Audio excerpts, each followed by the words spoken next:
बहुत समय पहले की बात है। एक छोटे से गांव में रामू नाम का एक गरीब लकड़हारा रहता था।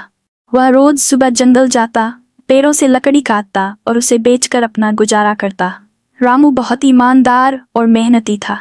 एक दिन रामू पेड़ काट रहा था कि अचानक उसकी कुल्हाड़ी हाथ से छूटकर पास की नदी में गिर गई। नदी बहुत गहरी थी और रामू को अपनी कुल्हाड़ी खोने का बहुत दुख हुआ।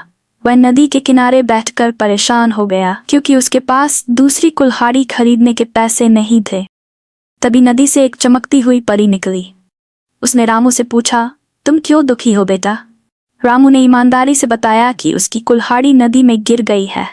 परी ने मुस्कुराकर कहा, चिंता मत करो, मैं तुम्हारी कुल्हाड़ी ढूंढ कर लाती हूँ। परी नदी में डूबी और सोने की कुल्हाड़ी लेकर बाहर आई। उसने रामू से पूछा, क्या ये तुम्हारी कुल्हाड़ी है?